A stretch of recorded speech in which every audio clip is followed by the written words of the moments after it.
Clara Bennett ripped the telegram in half, then ripped it again, her frozen fingers tearing through the words that had destroyed everything.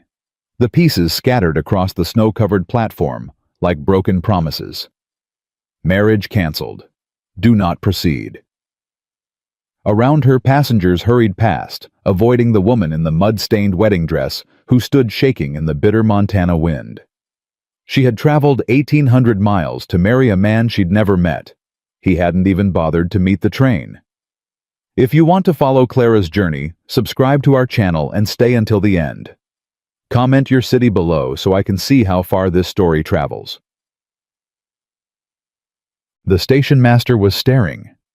Clara could feel his eyes on her back as she stood motionless, watching the torn pieces of paper disappear into the dirty snow. 3 months of correspondence. Every penny she'd saved from 2 years of seamstress work. Her mother's wedding dress altered to fit her own frame, now soaked at the hem and spotted with coal dust. "Miss, you need help with something." Clara turned slowly. The station master was a heavy-set man with a tobacco-stained beard. Behind him, the last passengers from the train were dispersing into the small town of Copper Creek. "I'm fine," she said. The lie tasted bitter. "You expecting someone to meet you?" "I was." He waited for more. When she didn't offer it, he shrugged. "Hotel's 2 blocks east. Mrs. Patterson runs a clean establishment. Might want to get out of this cold before it gets worse." Clara looked down at herself. Wedding dress, small traveling trunk. $17.32 to her name. No return ticket. No prospects. No one in the entire Montana territory who knew her name. "Thank you," she managed. The station master retreated to his warm office, leaving Clara alone on the platform. The wind cut through her thin cape like a knife. November in Montana was nothing like November in Philadelphia. She hadn't prepared for this kind of cold because she'd expected to be in a warm house by now, a wife by now. She picked up her trunk and started walking not toward the hotel, but toward the bench at the far end of the platform. She needed to think. She needed to figure out what came next when everything she'd planned had just been shattered. The bench was frozen. She sat anyway. Marcus Webb. She'd never even seen his face, only read his words. Rancher-seeking wife. Good Christian woman preferred. Must be willing to work hard and bear children. He'd seemed kind in his letters. Steady. He'd written about his small ranch, his hopes for the future, his desire for a family. He'd never mentioned he was already courting someone else. The telegram had arrived at the station in Billings, handed to her by a nervous conductor who clearly wanted nothing to do with a crying woman. Marriage canceled. Found suitable match locally. Do not proceed. Funds enclosed for return journey. But there had been no funds. Either Marcus had lied or someone had stolen them. Either way, Clara was stranded. She pressed her hands to her face, willing herself not to cry. Tears would freeze on her cheeks. More importantly, tears wouldn't solve anything. "Rosie, get back here this instant!" The shout came from somewhere behind her. Clara turned to see a small figure darting across the platform. A little girl, maybe 5 or 6, with copper-colored braids, flying behind her. The child was heading straight for the tracks. Clara moved without thinking. She lunged forward, catching the girl around the waist and swinging her back from the platform's edge just as a freight car rolled past on the adjacent track. "Let me go." The child squirmed in her grip. "I wasn't gonna fall." "Perhaps not." Clara kept her voice calm despite her racing heart. "But your father seems concerned." A man was running toward them, another small girl clutched to his chest. He was tall, broad-shouldered, his face half hidden beneath a weathered hat. When he reached them, he was breathing hard. "Rosie." His voice was low, rough with fear that was only now giving way to anger. "What did I tell you about running off? I wanted to see the train wheels up close. You could have been killed." The girl's lower lip trembled. "I'm sorry, Papa." The man's expression softened immediately. He knelt down, setting the other girl on her feet, and pulled Rosie into a fierce embrace. "Don't ever scare me like that again. You hear me?" "Yes, Papa." He stood keeping one hand firmly on Rosie's shoulder and turned to Clara. Whatever he'd been about to say died on his lips. His eyes, dark brown, tired, haunted, moved from her wedding dress to her tear-stained face, to the abandoned trunk behind her. "Ma'am," he touched the brim of his hat. "I'm obliged to you for catching her. Any person would have done the same." "Not any person. Most folks would have let her fall and said it served me right for not controlling my children." Something bitter flickered in his voice. "I'm Samuel Thornton. These are my daughters, Rosemary and Lillian." The girls were identical, Clara realized. Same copper hair, same blue eyes, same heart-shaped faces. The only difference was their demeanor. Rosie watched her with bold curiosity, while the other girl, Lily, pressed against her father's leg and wouldn't meet her gaze. "Clara Bennett," she hesitated. "Recently of Philadelphia." Samuel Thornton's eyes dropped to the torn pieces of paper still visible in the snow, then back to her dress. Understanding crossed his weathered face. "You were supposed to be meeting someone." It wasn't a question. Clara lifted her chin. "My circumstances are none of your concern, Mr. Thornton." "No, ma'am, they're not." He shifted his weight, clearly uncomfortable. "But it's getting on toward 4 o'clock, and there's a storm coming in tonight. Bad one from the look of those clouds. If you don't have somewhere to stay, I'll manage." "Papa," Rosie tugged at his coat. "Her dress is pretty. Is she a princess?" "No, sweetheart."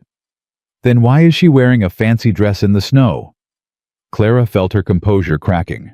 The child's innocent question cut deeper than any adult's judgment could have. She turned away, blinking rapidly. Behind her, she heard Samuel Thornton's quiet voice. "Rosie, hush now." "But Papa," I said, "hush." Silence. Then footsteps crunching in the snow coming closer. Clara tensed, but didn't turn around. "Miss Bennett?" She forced herself to face him. He was holding his hat now, turning it in work-roughened hands. The gesture made him seem younger, somehow less intimidating. "I know this is forward," he said slowly. "And I know you don't know me from Adam. But I run a ranch about 2 hours from here. Got a cook who acts as housekeeper, few hands, who know better than to cause trouble." He paused, seemingly gathering courage. "What I don't have is anyone to help with these two." Clara stared at him. "I beg your pardon?" "I'm offering you a position. As a governess. Room board, fair wage." He gestured at the girls. "Their mama passed 3 years ago. They need someone to teach them proper reading, writing, arithmetic manners." A ghost of a smile crossed his face. "Especially manners." "You don't know anything about me." "I know you saved my daughter's life about 2 minutes ago. I know you're educated, I can tell by how you speak. And I know—" He stopped, jaw tightening. "I know what it's like to have nowhere to go." Clara looked at the twins. Rosie was grinning at her hopefully. Lily had finally raised her eyes, and what Clara saw there made her chest ache, a desperate, hungry need for something the child couldn't name. "Mr. Thornton, I appreciate the offer, but this is highly irregular." "Yes, ma'am, it is." "We've only just met." "That's true." "I could be anyone. A thief. A woman of ill repute. Someone completely unsuitable for children." Samuel Thornton met her gaze steadily. "Are you any of those things?" "No." "Then I reckon we'll manage." He settled his hat back on his head. "Look, Miss Bennett, I won't pretend to understand what happened to you today. Ain't my business. But I've been trying to find someone to help with these girls for 3 years. Gone through 4 housekeepers, 2 governesses, and 1 disaster of an aunt who lasted exactly 11 days. What happened to them all? Couldn't handle the twins." He said it flatly without apology. "They're spirited. Most folks call them wild. I call them children who lost their mama too young and don't know how to act anymore." As if to illustrate his point, Rosie suddenly broke free of his grip and ran to Clara, grabbing her hand. "Please come with us, pretty lady. Our house is real big, and May makes good biscuits, and we have horses and cows and—" "Rosie!" Samuel's voice held a warning. But Papa, she looks sad. She shouldn't be sad in a pretty dress. Clara looked down at the child's earnest face, then at Lily, who had crept closer and was now staring at her with those hungry eyes. Finally, she looked at Samuel Thornton, this stranger who was offering her a lifeline she had no right to accept. If I agree, she said carefully, it would be on a trial basis. 2 weeks. After that, either of us can end the arrangement. Relief washed over his features. That's fair. And I'll need you to understand that my presence in your home is strictly professional. I'm a governess, nothing more. Understood. No one should assume that is the neighbors shouldn't think, Miss Bennett. His voice was gentle. I buried my wife 3 years ago. I'm not looking to replace her. I'm looking for someone to help my daughters, that's all. Clara nodded slowly. She was probably making the biggest mistake of her life. Then again, her life was already in ruins. What was one more risk? Very well, Mr. Thornton. I accept. The ride to Thornton Creek Ranch took nearly 3 hours in the growing cold. Samuel drove the wagon with the girls tucked between him and Clara, all of them bundled under heavy blankets. The sky had turned the color of old pewter, and the wind carried the sharp promise of snow. Storm'll hit tonight, Samuel said, breaking a long silence. We should get there before it starts. Does it snow often here? Often enough. Montana winters are harsh. Last year we lost 24 head of cattle to a blizzard in January. He glanced at her. You'll need warmer clothes. May, that's our cook, she'll have something you can borrow until we can get to town. Clara pulled the blanket tighter around her shoulders. The wedding dress was thin, designed for a ceremony in a heated church, not a winter wagon ride across open country. Her teeth were chattering despite her efforts to control them. Cold? Samuel asked. A bit. Without a word, he shrugged off his heavy coat and handed it to her. Clara started to protest, but he cut her off. I'm used to it. You're not. She accepted the coat, wrapping it around herself. It smelled of leather and wood smoke, and something else, something masculine and oddly comforting. Thank you. He nodded, eyes fixed on the road ahead. The girls had fallen asleep against each other, their copper heads bobbing with the wagon's movement. In sleep, their faces were peaceful, angelic even. Clara studied them, trying to see traces of their father in their features.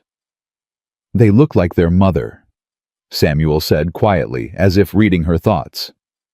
She must have been beautiful. She was. He was silent for a moment. Margaret. Everyone called her Maggie. She had hair just like theirs, and a laugh that could make you forget your troubles. Clara heard the grief in his voice, still raw despite 3 years. How did she die, if you don't mind my asking? Childbirth. The word came out flat hard. The twins were 3. Maggie was carrying our 3rd child. Something went wrong. The doctor couldn't. He stopped, jaw working. I lost them both. Her and the baby. I'm so sorry. It was God's will, folks say. Bitterness edged his voice. I used to believe that. Now I just figure God's will is a convenient excuse for things that don't make any sense. Clara didn't know how to respond to that, so she said nothing. They rode in silence, as the landscape gradually changed from open plains to rolling hills dotted with pine trees. Finally, Samuel spoke again. That man who was supposed to meet you, your intended. Clara stiffened. What about him? He's a fool. The simple declaration startled a laugh from her, a harsh, broken sound that was more sob than humor. You don't even know what happened. Don't need to. Any man who lets a woman travel 1,800 miles in a wedding dress and then sends a telegram instead of facing her himself, that's a coward and a fool. Clara felt tears threatening again. She blinked them back furiously. His name is Marcus Webb. He owns a small ranch near Helena. We corresponded for 3 months. He seemed... She struggled to find the word. Kind, decent. And then I received a telegram in Billings saying the marriage was canceled. He'd found a suitable match locally. There was supposed to be money for my return journey, but... She shrugged. It wasn't there. Samuel's expression darkened. Webb, I know that name. You do. He supplies cattle to Cyrus Blackwell, big rancher around here. Blackwell's been trying to buy my land for years. He shook his head. Can't say I'm surprised Webb turned out to be no good. A man is known by the company he keeps. The name Blackwell meant nothing to Clara, but she filed it away. It doesn't matter now. What's done is done. Maybe, but you deserved better than a telegram. The kindness in his voice undid something in Clara. She turned her face away, watching the darkening landscape blur through unshed tears. They crested a hill, and Samuel pulled the wagon to a stop. There it is, Thornton Creek Ranch. Below them, nestled in a valley, sat a substantial log house, with smoke curling from its chimney. Several outbuildings surrounded it, a barn, a bunkhouse, smaller structures Clara couldn't identify. In the distance, she could see cattle grazing despite the cold. It's not much compared to the big spreads, Samuel said, but it's mine. Built it from nothing after the war. It's beautiful. He looked at her surprised. You think so? I do. And she meant it. After the chaos and uncertainty of the past 24 hours, there was something deeply appealing about this quiet valley, this solid house, this life that asked only for hard work and honesty. Samuel clicked to the horses, and they started down the hill toward Clara's unexpected new home. The twins woke as the wagon rolled into the yard. Rosie immediately began chattering about showing Clara her room, her dolls, her favorite climbing tree.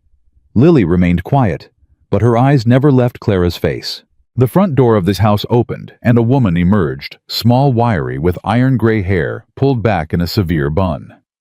She took in the scene with sharp eyes, Samuel driving the sleepy twins, and Clara in her ruined wedding dress. Samuel Thornton!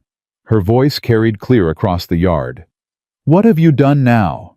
Samuel helped Clara down from the wagon, his hands steady at her waist. May, this is Miss Clara Bennett. She's agreed to be the girls' governess. May's eyebrows rose nearly to her hairline. Has she indeed? It's a trial arrangement, Clara said quickly. 2 weeks. The older woman studied her for a long moment. Whatever she saw seemed to satisfy her, because her stern expression softened slightly. You look half-frozen, girl. Come inside before you catch your death. I'll put coffee on and we can discuss this governess business after you've thawed out. The interior of the house was warm and surprisingly welcoming. A fire blazed in a massive stone fireplace. Simple but sturdy furniture filled the main room, and colorful quilts added splashes of warmth to the rough log walls. May hustled Clara toward the fire, pushing her into a chair and pressing a cup of hot coffee into her hands. The twins had disappeared into another room, their excited voices echoing through the house. Now then. May settled into a chair across from Clara. You want to tell me how a woman in a wedding dress ended up accepting a governess position from a man she just met? Clara wrapped her fingers around the warm cup. It's a long story. We've got time. That storm's about to hit, and nobody's going anywhere tonight. Samuel had remained by the door, removing his hat and coat. She was stranded at the station, May. Her intended didn't show. May's eyes narrowed.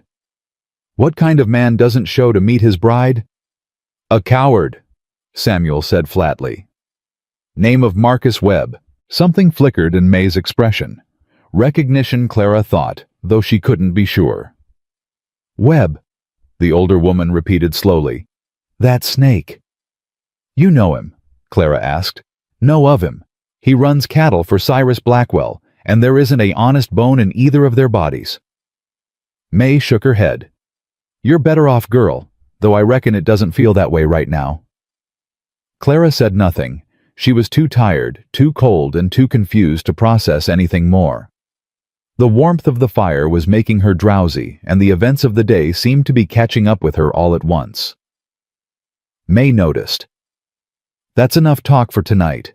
Samuel, take Miss Bennett's trunk to the spare room. I'll find her something warmer to wear than that fool dress. I can manage, Clara started.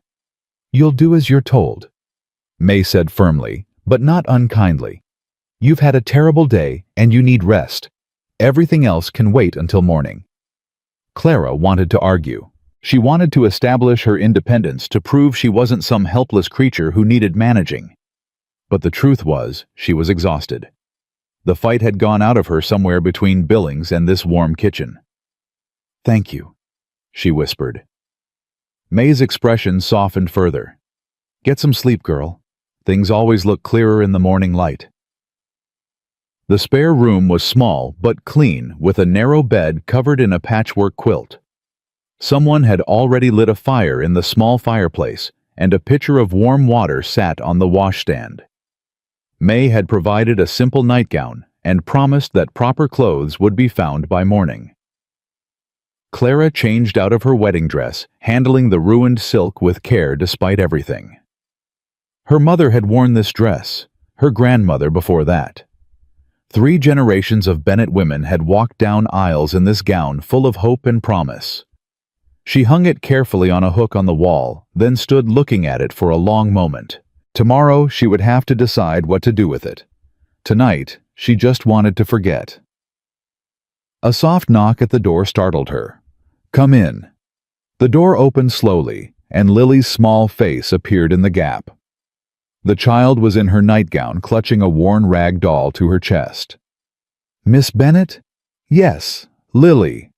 The girl stepped into the room, her bare feet silent on the wooden floor. "Are you really going to stay with us?" Clara knelt down to the child's level. "For 2 weeks at least. We'll see how things go after that." Lily considered this, hugging her doll tighter. "The other ladies all left. They said we were too wild." "Do you think you're too wild?" "Rosie is. I'm not." Lily's lower lip trembled. "But they left anyway." Clara's heart ached for this solemn, worried child. "I'm not planning to leave, Lily. Not unless your father asks me to." Promise? It was a big thing to promise a child she'd just met. But looking into those desperate blue eyes, Clara couldn't bring herself to refuse.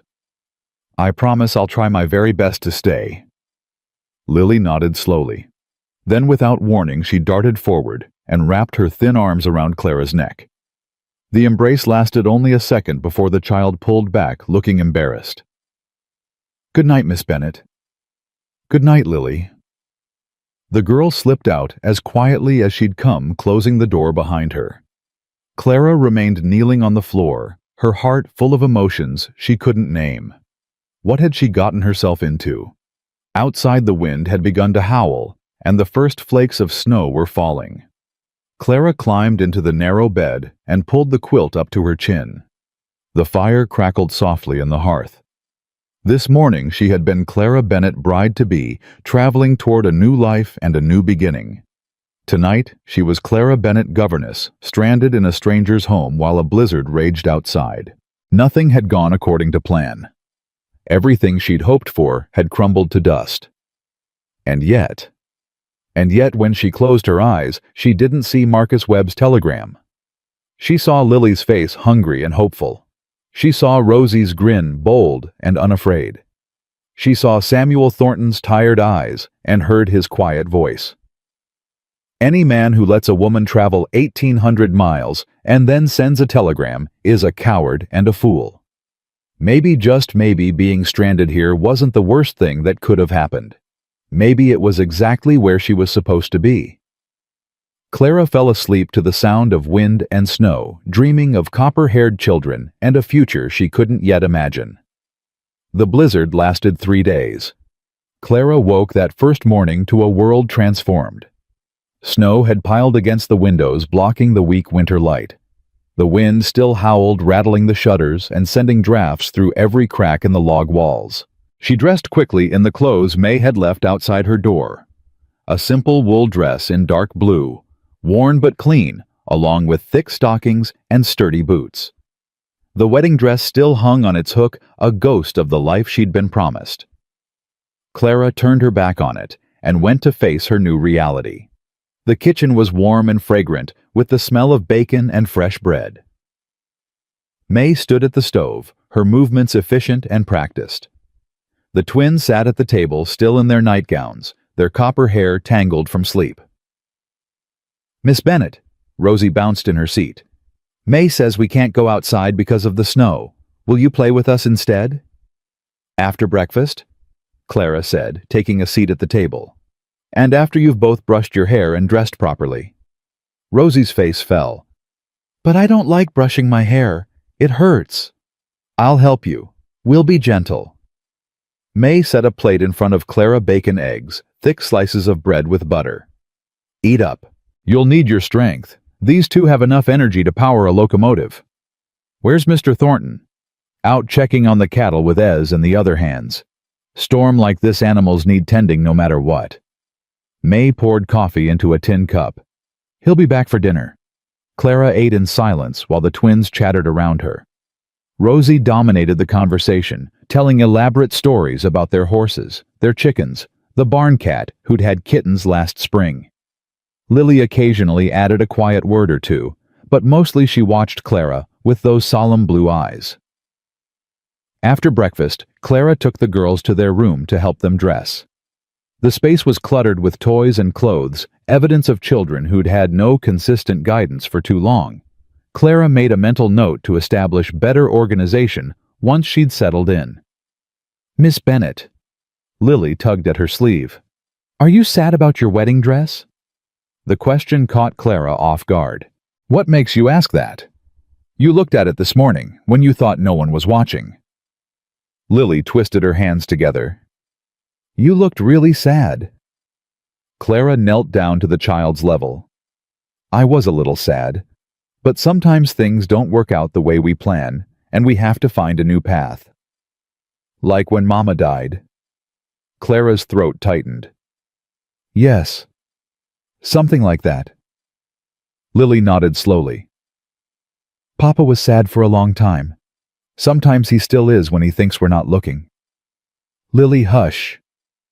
Rosie had appeared in the doorway. "Papa doesn't like us talking about Mama." "He doesn't mind," Lily said. "He just gets quiet." Clara brushed a strand of hair from Lily's face. "It's all right to talk about your mother. It's important to remember the people we love." "Do you have a mama?" Rosie asked. "Not anymore. She died when I was 16. "What about a papa?" "He died too, 2 years after my mother." The twins exchanged glances. "So you're all alone?" Lily whispered. Clara considered the question. 24 hours ago, she would have said yes, but looking at these two earnest faces, she found her answer had changed. "I was, but now I'm here with you." Rosie threw her arms around Clara's neck. "Then you can be part of our family, can't she, Lily?" Lily nodded shyly. "If she wants to." Clara hugged them both, blinking back unexpected tears. "I'd like that very much." The morning passed more quickly than Clara expected. She assessed the twins' knowledge, finding them bright but woefully undereducated. They knew their letters but couldn't read more than simple words. They could count but struggled with basic arithmetic. Their manners were non-existent, and their knowledge of geography, history, and science was limited to whatever they'd overheard from adults. "We'll start with reading," Clara decided. "Every day after breakfast, then arithmetic before lunch. Afternoons we'll work on other subjects." "Every day?" Rosie looked horrified. "Even Sundays." "Sundays we'll rest, but the other 6 days, yes." Rosie groaned dramatically. Lily simply nodded, accepting this new structure without complaint. By midday, the wind had died down slightly, though snow still fell in steady sheets. Clara was helping May prepare dinner when the front door burst open, bringing a gust of frozen air and Samuel Thornton. He was covered in snow, his face red from cold ice crystals clinging to his beard. Behind him came another man, younger, darker-skinned, with kind eyes and a worried expression. "Ez, get those wet clothes off before you catch pneumonia," May ordered. "Samuel, you too. I swear you men have no sense." "We lost 6 head," Samuel said, ignoring her command. "Couldn't get them back to shelter in time." May's face fell. 6? Could have been worse. Samuel pulled off his gloves, flexing stiff fingers. The rest are in the barn. We'll need to keep feeding them through the night. Clara stepped forward. Is there anything I can do to help? Samuel looked at her, seeming to notice her presence for the first time. Something shifted in his expression. Surprise, perhaps that she was still here. No, ma'am, this is ranch work. You just focus on the girls. Papa! The twins came running from the other room, throwing themselves at their father despite his snow-covered state. He caught them both lifting them easily. There are my wild ones. You been behaving for Miss Bennet? She's going to teach us reading, Rosie announced, every single day except Sundays. Is that so? Samuel's eyes met Clara's over his daughters' heads. Sounds like you've got things well in hand. We're just getting started. He nodded, setting the girls down. May, I need to talk to you about the feed situation. Ez, get warm, and then check on the horses. The man called Ez nodded, heading toward the fire. As he passed Clara, he tipped his head politely. Ma'am, I'm Ezra Walker, foreman here. Clara Bennet, the new governess. So I heard? His smile was warm. Welcome to Thornton Creek. Don't let this storm fool you, it's a good place. He moved on, and Clara returned to helping May with dinner. But she couldn't help overhearing the low conversation between Samuel and the cook. We can't afford to lose more cattle, May. Not after last year. I know. Blackwell's been circling like a vulture. If he hears we're struggling, he won't hear it from me. He has ways of finding out. You know that. Clara pretended not to listen, but the worry in Samuel's voice was impossible to ignore. There were clearly problems at Thornton Creek Ranch that went beyond needing a governess. The storm finally broke on the fourth day. Clara woke to silence. The absence of wind was almost startling after 3 days of constant howling. When she looked out her window, the world had been transformed into a vast white expanse, beautiful and deadly. After breakfast, Samuel announced he needed to ride into town for supplies. We're low on flour and coffee, and I need to send a telegram about the cattle we lost.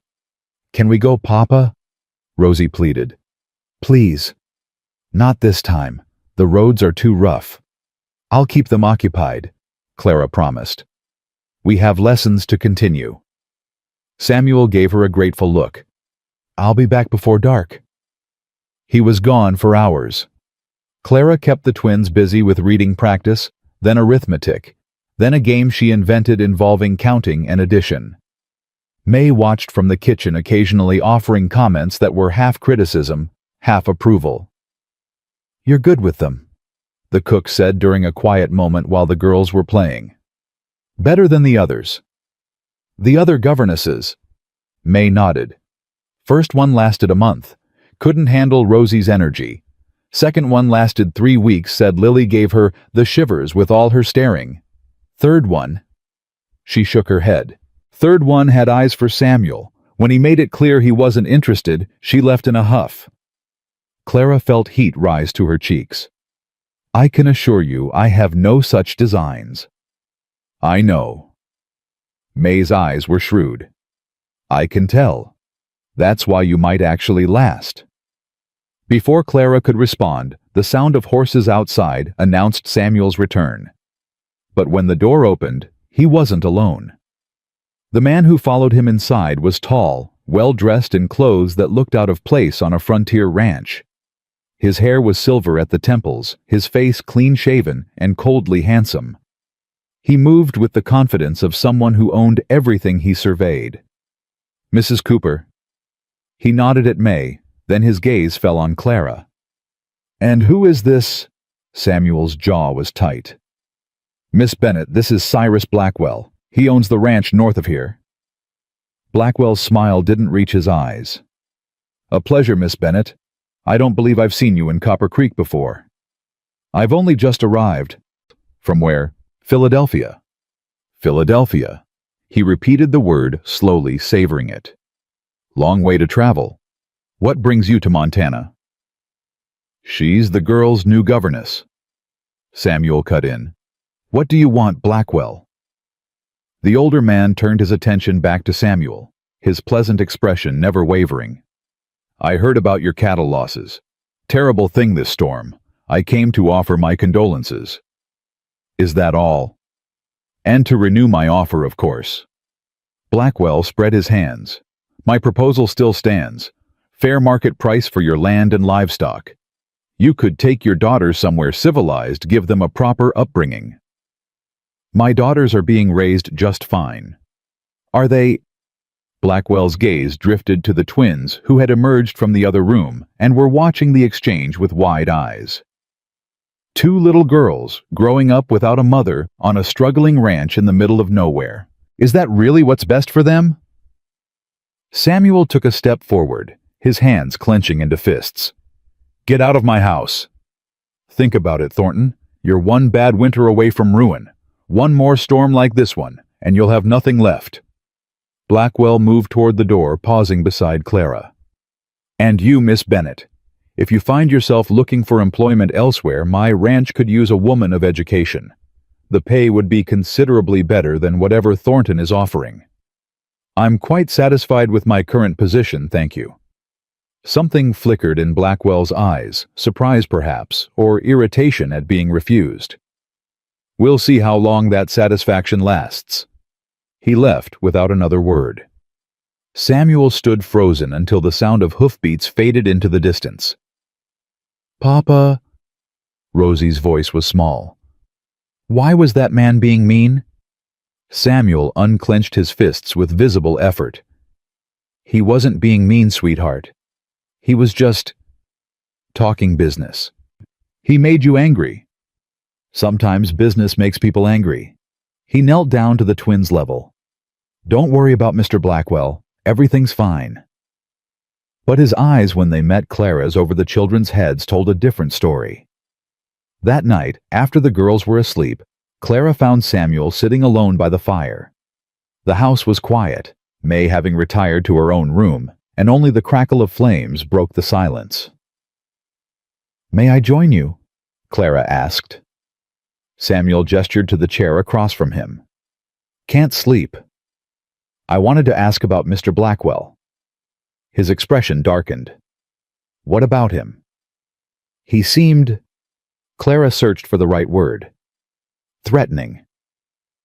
Cyrus Blackwell has been trying to buy this ranch for 5 years. My land connects 2 pieces of his property. If he owned it, he'd have the biggest spread in the territory. Samuel stared into the flames. He started with offers. When I refused, he started with pressure. Cut fences, scattered cattle, poisoned a watering hole last summer, though I could never prove it was him. Can't you go to the law? The sheriff owes Blackwell money. So does half the town. Samuel's laugh was bitter. Out here, money is the law. Clara absorbed this. Is the ranch really in trouble? We're managing, but Blackwell's right about one thing. Another bad winter could finish us. He looked at her directly. I understand if that changes your mind about staying. It's not exactly the stable situation I implied. You didn't imply anything. You offered me a job and I accepted. Even knowing what you know now. Clara thought about Lily's hungry eyes and Rosie's fierce energy. She thought about May's gruff kindness and Ezra's warm smile. She thought about this man carrying so much weight on his shoulders, still managing to be gentle with his daughters. Even knowing what I know now, she said firmly. Samuel studied her for a long moment. You're not what I expected, Miss Bennett. What did you expect? I don't know. Someone who'd run at the first sign of trouble, I suppose, like all the others. I've had enough running. Clara smoothed her skirt a nervous gesture. Philadelphia held nothing for me anymore. My parents are gone, my brother barely acknowledges my existence, and the man I was supposed to marry. She stopped shaking her head. Tell me about him, if you want. She hadn't planned to, but something about the quiet room and Samuel's steady presence loosened her tongue. His name is Marcus Webb. We corresponded for 3 months. He seemed kind, educated, looking for a partner to build a life with. Clara's voice hardened. 3 days before I was supposed to arrive, I received a telegram. Marriage canceled. Found suitable match locally. There was supposed to be money for my return journey, but it wasn't there. Blackwell said something interesting today. Samuel's voice was careful. When I was in town, he mentioned he knew someone was coming to meet Webb. Said he'd heard Webb had changed his mind at the last minute. Clara went cold. What are you saying? I'm saying Blackwell has his hands in everything around here, including apparently Marcus Webb's affairs. Samuel leaned forward. What if your fiancé's change of heart wasn't his own idea? The implication hit Clara like a physical blow. You think Blackwell somehow influenced Marcus to reject me? I think it's suspicious that you ended up stranded at the exact station where I happened to be with my daughters. I think it's suspicious that Blackwell showed up here today asking questions about you. Samuel's jaw tightened. And I think it's very suspicious that a man like Webb, who needs Blackwell's business to survive, would suddenly decide to marry a local woman instead of the educated lady he'd been courting for months. Clara's mind raced. But why? What would Blackwell gain from interfering in my marriage? I don't know yet, but I intend to find out. The fire crackled, sending sparks up the chimney. Outside, the wind had picked up again, whistling around the corners of the house. I should let you rest, Samuel said, rising. Tomorrow I need to ride out to check the herd. Ez will stay close to the house in case you need anything. Clara stood as well. Mr. Thornton. Samuel. He met her eyes. I think we've moved past formalities, don't you? Samuel. The name felt strange on her tongue, intimate in a way that made her pulse quicken. Thank you for telling me about Blackwell, and for taking a chance on me at the station. Thank you for staying despite everything. He touched the brim of his hat, an automatic gesture, even though he wasn't wearing it. Good night, Miss Bennett. Clara, she said softly, if we've moved past formalities. Something shifted in his expression, a warmth that hadn't been there before. Good night, Clara. He disappeared down the hall toward his room. Clara remained by the fire, her thoughts churning. What had she stumbled into? A struggling ranch, a predatory neighbor, a mysterious connection to her failed engagement. This was far more complicated than a simple governess position. But as she finally made her way to her own room, Clara realized something surprising. She wasn't afraid. She wasn't even tempted to run. For the first time in months, maybe years, she felt like she was exactly where she was supposed to be. The next few weeks fell into a rhythm. Clara taught the girls in the mornings, helped May with household tasks in the afternoons, and spent quiet evenings by the fire, while Samuel worked on ledgers or mended equipment. The twins made slow but steady progress with their reading, and even their manners began to improve. But underneath the peaceful routine, tension simmered. Blackwell's visits became more frequent. He would ride up unannounced, always with some excuse, checking on a boundary line, asking about stray cattle, bringing news from town. Each time his eyes lingered on Clara in a way that made her skin crawl. He's watching you, May said one afternoon after Blackwell had come and gone. Like a cat watches a mouse. I've noticed. Be careful. That man doesn't do anything without a reason. Clara took the warning to heart. She made sure never to be alone when Blackwell was present, and she kept the twins close whenever he appeared. One evening, nearly a month after her arrival, Clara was helping the girls prepare for bed when Lily asked a question that stopped her cold. Miss Clara, is the bad man going to take our ranch? Clara knelt beside the child's bed. What makes you ask that? I heard Papa talking to Ezzy. He said Mr. Blackwell wants our land real bad. He said... Lily's voice trembled. He said maybe we should just sell and start over somewhere else. Oh, sweetheart. Clara gathered Lily into her arms.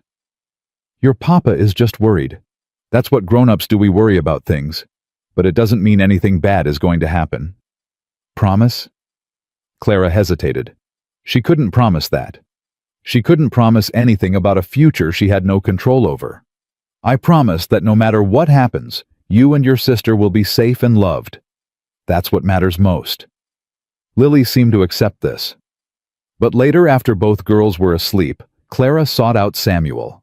She found him in the barn brushing down his horse by lamplight. He looked up when she entered, surprise flickering across his face. "Something wrong with the girls?" "They're asleep, but Lily asked me something tonight that worried me." Samuel's hand stilled on the horse's flank. "What did she ask?" "Whether Blackwell is going to take your ranch." He was silent for the long moment. Then he resumed brushing his movements mechanical. She shouldn't have heard that. But she did. And now she's frightened. Clara stepped closer. "Samuel, I know this isn't my place, but—" "You're right. It isn't your place." The words stung. Clara took a step back. Samuel sighed, setting down the brush. "I'm sorry. That was unfair." He turned to face her, and in the dim lamplight, she could see the exhaustion etched into every line of his face. "The truth is, I don't know what's going to happen. Blackwell's been increasing pressure. Last week someone cut the fence in the south pasture. We lost 2 days' work rounding up scattered cattle." "Can you prove it was him?" "Of course not. He's too smart for that." Clara thought about what she'd learned about Marcus Webb, about Blackwell's mysterious interest in her arrival, about the ways powerful men manipulated those around them. "What if there's another way?" she asked slowly. "What if we could find proof of what he's done, not just to you, but to others? A man like Blackwell must have made enemies. People who'd be willing to talk if they thought they wouldn't stand alone." Samuel stared at her. "You're suggesting I build a case against the most powerful man in the territory. I'm suggesting you stop letting him win through intimidation." Clara lifted her chin. "I may not know much about ranching, but I know about bullies. They count on people being too scared to fight back. What if you weren't scared anymore?" The horse shifted restlessly. Samuel calmed it with an automatic hand, while his eyes never left Clara's face. "You've got fire in you, Clara Bennett. I didn't see it at first, but it's there. I've spent my whole life being proper and accommodating. Look where it got me." She smiled without humor. "Maybe it's time to try something different." Samuel was quiet for so long that Clara thought he might dismiss her idea entirely. Then slowly he nodded. "There's a man in town, former deputy before Blackwell bought the sheriff. Name's Tom Garrett. He's been collecting stories about Blackwell for years." Samuel's voice lowered. "I always thought it was too risky to get involved. But maybe you're right. Maybe it's riskier not to." "Will you talk to him?" "I'll think about it." It wasn't a yes, but it wasn't a no either. Clara decided to count it as progress. "I should get back inside," she said. "May will wonder where I've gone." She turned toward the barn door, but Samuel's voice stopped her. "Clara." She looked back. He stood haloed by lamplight, his expression unreadable. "Thank you for caring about the girls, about all of this." "They're easy to care about." She paused. "So is this place. So are you." The words hung in the cold air between them. Clara felt heat rise to her cheeks, grateful for the darkness that hid her blush. "Good night, Samuel." "Good night, Clara." She walked back to the house through the crisp winter night, her heart beating faster than the cold warranted. Something was changing between them. Something she wasn't ready to name. But as she slipped inside and climbed the stairs to her room, Clara knew one thing for certain. She wasn't leaving Thornton Creek Ranch. Not for Blackwell's threats. Not for Philadelphia's empty promises. Not for anything. This was her home now, and she would fight to protect it. 2 weeks later, Samuel rode into town to meet Tom Garrett. Clara watched him go from the kitchen window, her hands still wet from washing the breakfast dishes. The morning was clear, but bitterly cold, the kind of cold that made your bones ache and your breath freeze in the air. "He'll be fine," May said, reading her thoughts. "Samuel knows how to handle himself." "I know. I just worry about Blackwell finding out." "Blackwell finds out about everything eventually. The question is what we do with the time before he does." Clara dried her hands and went to check on the twins. They were in the main room practicing their letters on the small slates she'd found in a storage trunk. Rosie's handwriting was improving, though she still rushed through her work. Lily took her time forming each letter with careful precision. "Miss Clara." Rosie looked up from her slate. "When is Papa coming back?" "This afternoon. He had business in town." "What kind of business?" "Grown-up business." Clara smoothed Rosie's hair. "Now finish your letters. If you do well, we'll make cookies with May this afternoon." The promise of cookies motivated Rosie to focus. Clara settled into the chair by the fire, picking up the mending she'd been working on. But her mind wasn't on the torn shirt in her lap. Tom Garrett, a former deputy who'd been collecting evidence against Blackwell for years. If Samuel could convince him to share what he knew, maybe they'd finally have something concrete to fight back with. But if Blackwell found out they were conspiring against him, Clara pushed the thought away. Fear wouldn't help anyone. The morning passed slowly. Clara taught the girls their arithmetic lesson, helped May prepare lunch, and tried not to watch the road for Samuel's return. By early afternoon, the twins were restless, and Clara decided a walk would do them all good. "Bundle up warmly," she instructed. "We'll only go as far as the barn and back." They were halfway to the barn when Ez came running from the bunkhouse, his face tight with alarm. "Miss Bennett, get the girls inside, now!" Clara's heart seized. "What is it? What's wrong?" "Riders coming, half a dozen of them from the north." Ez was already reaching for the rifle he kept by the bunkhouse door. "Get inside and bar the door. Don't open it for anyone but me or Samuel." Clara grabbed the twins' hands and ran for the house. Behind her, she could hear the thunder of approaching hoofbeats. "What's happening?" Rosie cried. "Why are we running?" "Just hurry, sweetheart. Don't look back." They made it inside just as the riders crested the hill. Clara slammed the door and threw the heavy wooden bar across it, then rushed to the window. 6 men on horseback, and at their head, Cyrus Blackwell. "May," Clara's voice was sharp. "Take the girls to the back room. Keep them quiet." May appeared in the doorway, her face pale but determined. "Come on, little ones. Let's go see if we can find those cookies I was hiding." "But I want to see," Rosie started. "Now, Rosemary." May's tone brooked no argument. The girls went Lily, casting one frightened look over her shoulder before disappearing down the hall. Clara turned back to the window just as Blackwell dismounted. He walked toward the house with the casual confidence of a man who owned everything around him. His men spread out behind him, their hands resting on their gun belts. "Miss Bennett." Blackwell's voice carried easily through the closed door. "I know you're in there. I saw you running, quite undignified for a lady of your breeding." Clara said nothing. Her heart was pounding so hard she could feel it in her throat. "I just want to talk. Open the door and we can have a civilized conversation." Still, Clara remained silent. Blackwell's tone hardened. "I'm trying to be polite here, Miss Bennett, but my patience has limits. Open this door or my men will open it for you." Clara looked around desperately. Ez was outside 1 man against 6. Samuel was in town miles away. May and the girls were hiding in the back room. She was on her own. "What do you want?" she called through the door. "Ah, there you are. I want to discuss your future, Miss Bennett. I've recently learned some interesting things about you, about your journey to Montana, about the man you were supposed to marry." Clara's blood ran cold. "Marcus Webb is an old friend of mine," Blackwell continued. "When I heard he was bringing a bride from Philadelphia, I was curious. What kind of woman would travel 1,800 miles to marry a man she'd never met? So I did some investigating."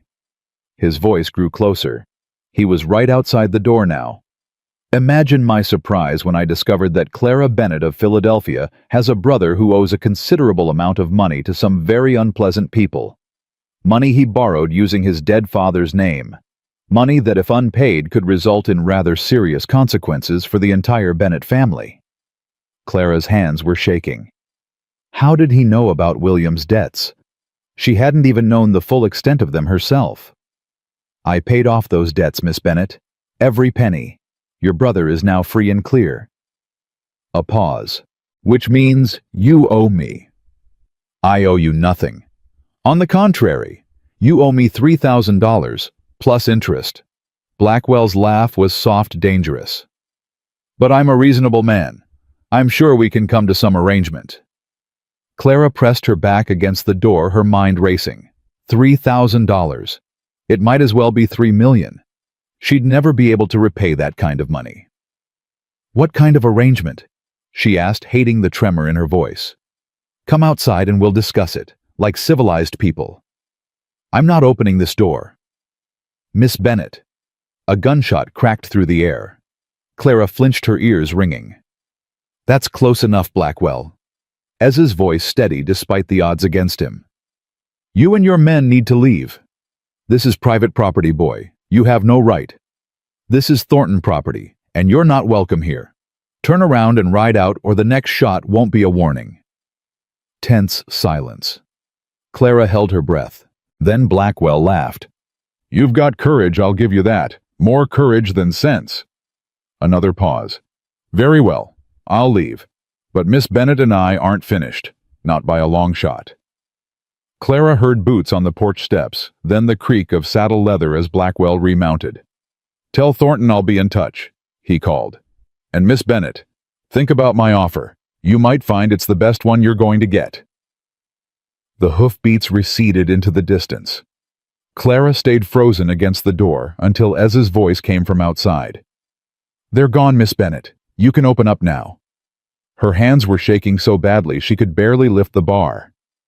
When she finally got the door open, Ez was standing on the porch, rifle still in hand, his dark face grim. Are you all right? I think so.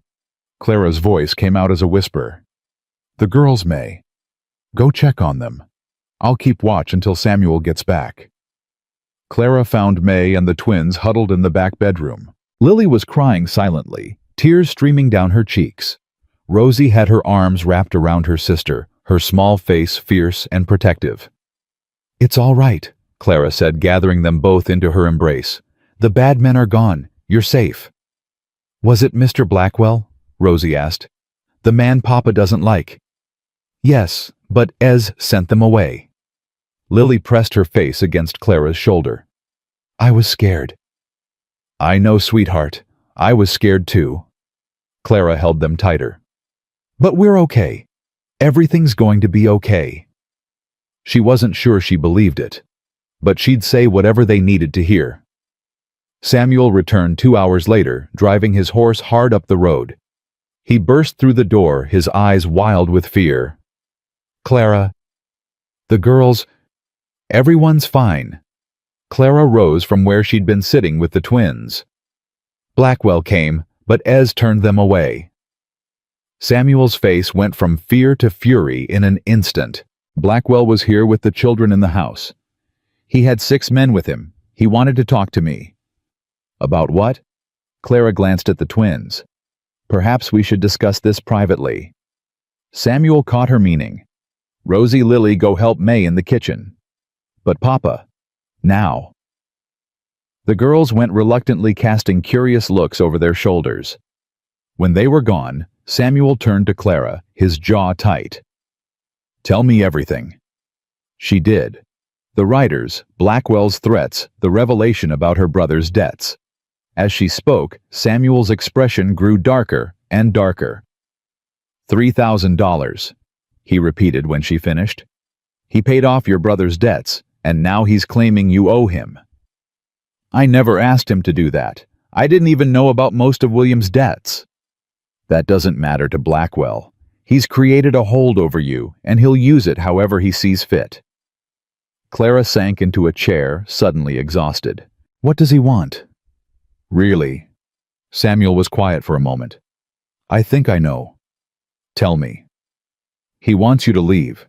If you go, the girls will be devastated.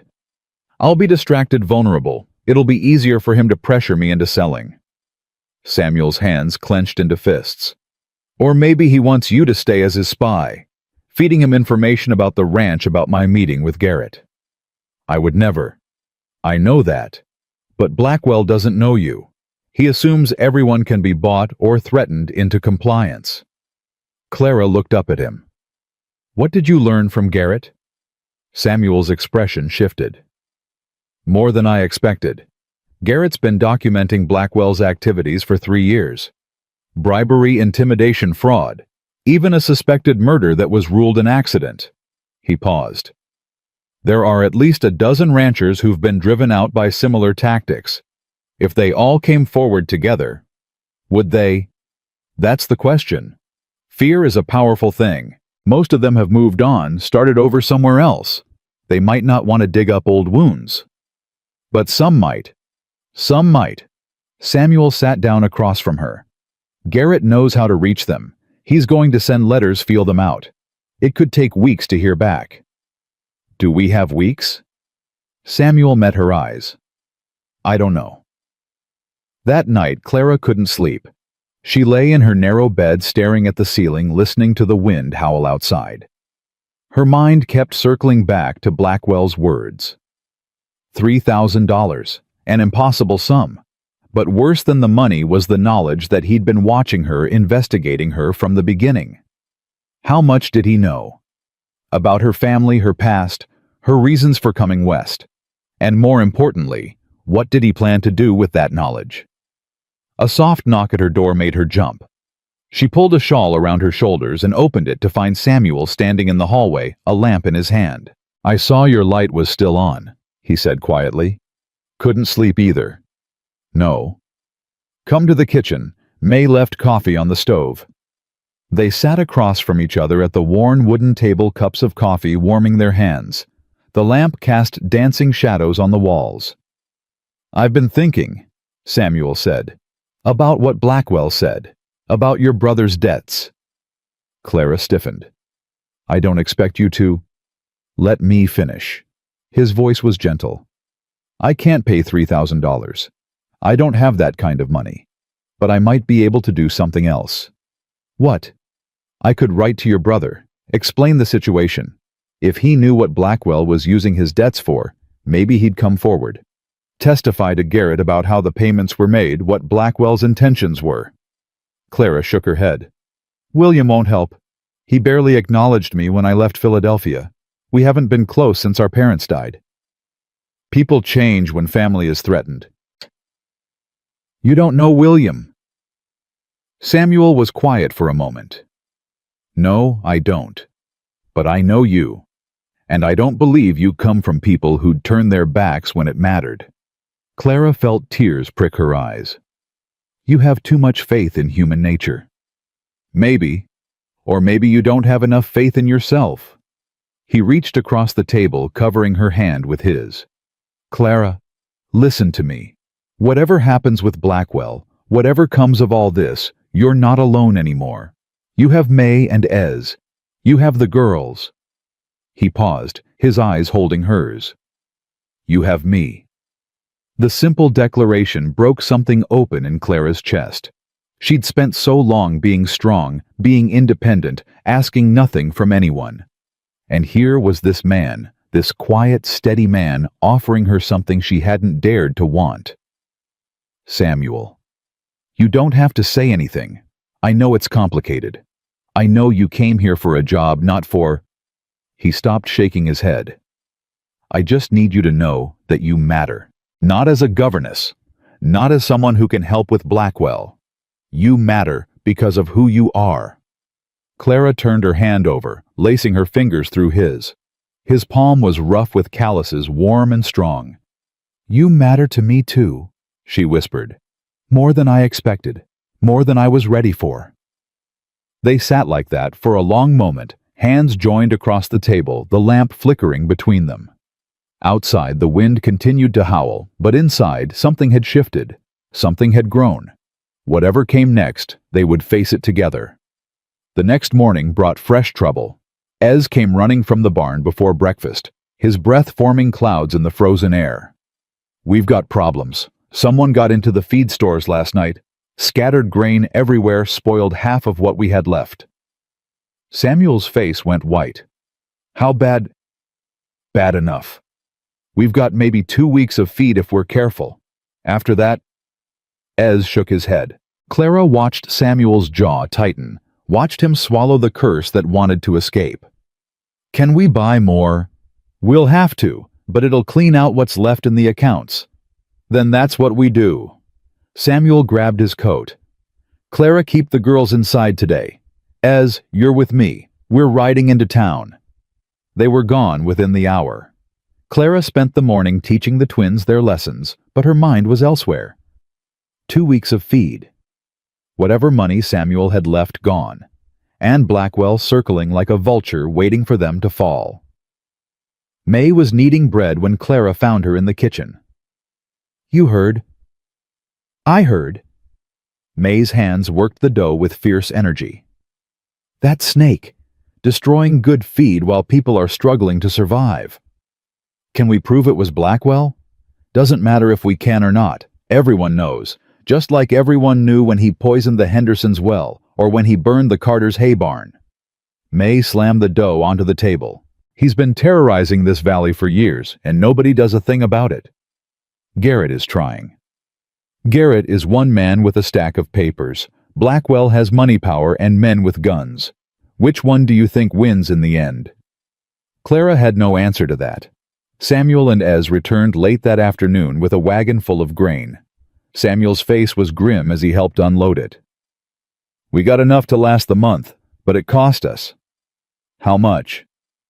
Everything we had set aside for spring supplies. If we don't have a good calving season, we'll be in serious trouble. That night, Clara found Samuel in the barn again, not tending to the horses, but sitting on a hay bale with his head in his hands. She approached quietly, not wanting to startle him. Samuel. He looked up. His eyes were red-rimmed, exhausted. You should be inside. It's cold. So should you. She sat down beside him close enough that their shoulders touched. Talk to me. For a long moment he didn't speak. Then slowly the words came. When I built this place, I had such dreams. Maggie and I, we were going to create something that would last. Something to pass on to our children and their children after them. His voice cracked. She believed in me. Even when times were hard, even when the cattle died or the crops failed, she never stopped believing. She sounds remarkable. She was. Samuel stared at his hands. When she died, I almost gave up. Blackwell came around even then, offering to buy the ranch. I was so tired, so broken. I almost said yes. What stopped you? The girls. I looked at them, these two little beings that Maggie had given her life for, and I knew I couldn't give up. I owed it to her to keep going, to give them the life she wanted for them. Clara felt tears on her cheeks. You're a good man, Samuel Thornton. I'm a tired man. He turned to look at her, and something in his expression made her breath catch. But then you showed up at that train station in your ruined wedding dress, and something changed. I started to believe again. Started to hope. Hope for what? He reached up, touching her cheek with gentle fingers. For a future I'd stopped imagining. For someone to share this life with. For... He stopped shaking his head. I shouldn't. It's too soon. You've only been here 2 months, and with everything happening with Blackwell. Clara caught his hand, holding it against her cheek. Samuel, stop thinking about what you shouldn't do. What do you want? His eyes searched hers. I want you to stay, not as a governess, as part of this family, part of my life. Are you asking me to marry you? I suppose I am, though I'm making a mess of it. A ghost of a smile crossed his face. You deserve flowers and poetry and a proper proposal on bended knee, not a desperate man in a cold barn. Clara laughed, the sound catching in her throat. I've had proper proposals. They didn't work out so well. This one might not either. I'm a struggling rancher with a vengeful enemy and 2 wild daughters. I can't offer you comfort or security. I can only offer... yourself, Clara finished. You can offer yourself. That's all I want. She She kissed him. Then, or maybe he kissed her. Afterward, she couldn't remember who moved first. His arms came around her, pulling her close, and for a long, perfect moment, there was no Blackwell, no threats, no uncertainty. Just the two of them finding each other in the darkness. When they finally broke apart, Samuel rested his forehead against hers. Is that a yes? That's a yes. He kissed her again, softer this time, and Clara felt something settle into place inside her. She'd come to Montana looking for one future and found another entirely. It wasn't the life she'd planned. It was better. The next morning, they told the twins.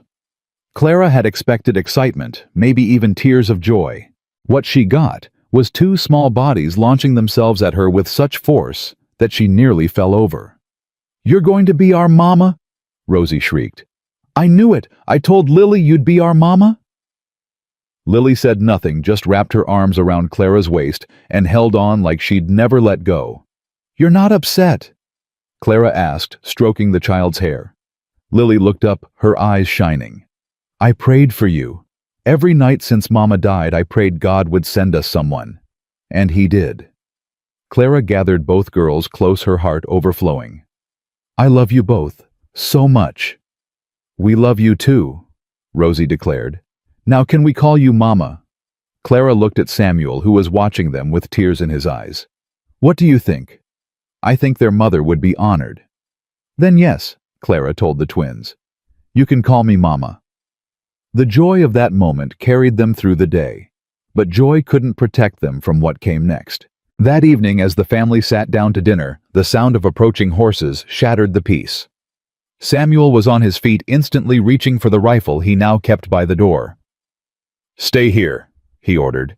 But before he could move, the door burst open and Cyrus Blackwell strode in, flanked by two armed men. "Apologies for the dramatic entrance," Blackwell said, his smile cold as ice. "But I'm afraid I have some urgent business that can't wait." Samuel raised the rifle. "Get out of my house." Now, no need for violence." Blackwell held up his hands in mock surrender. "I'm here to make you an offer. A final offer. I'm not selling. I think you'll change your mind when you hear what I have to say." Blackwell's eyes slid to Clara. "You see, I've done some more investigating, and I've discovered something very interesting about your new governess."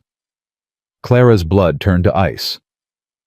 It seems Miss Bennett's brother didn't just have debts. He was involved in some rather unsavory business dealings. Fraud, embezzlement, connections to criminal enterprises back east. Blackwell's smile widened. "The authorities would be very interested to learn where his sister is hiding." "That's a lie," Clara said, her voice shaking. Are you willing to stake your freedom on that?" Blackwell pulled a folded paper from his coat. "I have sworn statements from 3 different witnesses.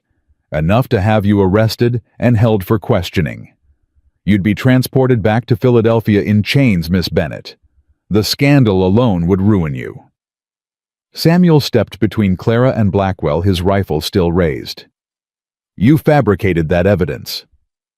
"Prove it." Blackwell tucked the paper back into his coat. "Here's my offer, Thornton. Sign over the ranch to me, and all of this goes away.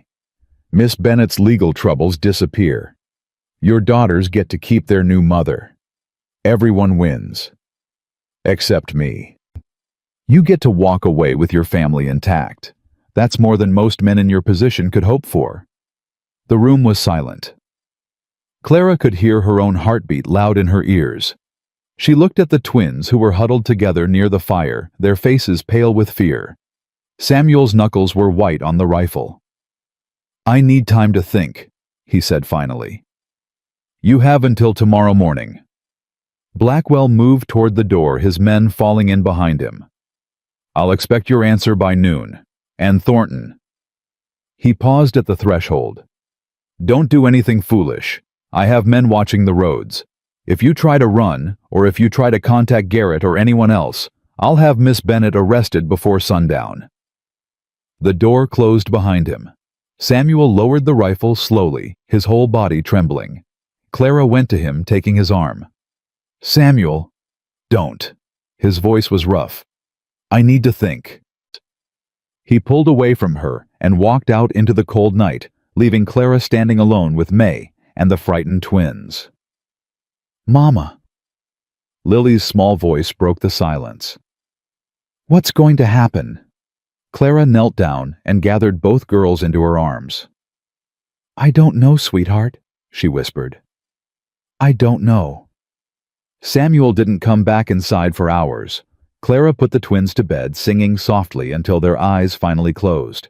But even in sleep, Lily whimpered, and Rosie's small hand clutched Clara's fingers like she was afraid to let go. May sat by the fire, her knitting needles clicking in a rhythm that did nothing to ease the tension. Neither woman spoke. There was nothing to say. Near midnight, Clara heard the front door open. She rose from her chair as Samuel entered, his face haggard in the lamplight. "The girls are asleep," she said quietly. He nodded, not meeting her eyes. "Good. Samuel, we need to talk about— not tonight." His voice was flat, exhausted. "I can't think any more tonight." He walked past her toward his room. Clara watched him go, her heart breaking with every step he took. May set down her knitting. "Give him time, girl. He's carrying the weight of the world right now." "I know. I just wish I could help." "You are helping. By being here. By loving those children." May rose stiffly from her chair. "Get some sleep. Tomorrow's going to be hard enough without you falling over from exhaustion." But Clara couldn't sleep. She lay in her narrow bed staring at the ceiling, her mind racing through impossible choices. If Samuel signed over the ranch, Blackwell won. Everything Samuel had built, everything Maggie had died believing in, would be gone. But if he refused, Clara would be arrested. The twins would lose their new mother. Samuel would be alone again, fighting a battle he couldn't win. Unless there was another way. The thought struck her like lightning. She sat up in bed, her heart pounding. Tom Garrett. The letters he'd sent to the other ranchers Blackwell had driven out. What if some of them had already responded? What if there was evidence waiting that could bring Blackwell down? But Blackwell had men watching the roads. Samuel couldn't leave without being seen. Clara could. The idea was insane, dangerous, probably impossible. But what choice did she have? She dressed quickly in the dark, pulling on the warmest clothes she could find. She wrote a brief note and left it on her pillow, then crept through the silent house to the back door. The barn was dark and cold. Clara fumbled with the saddle, her fingers clumsy with fear and urgency. Daisy, the gentle mare she'd been riding, nickered softly. "Shh, girl. We're going on an adventure."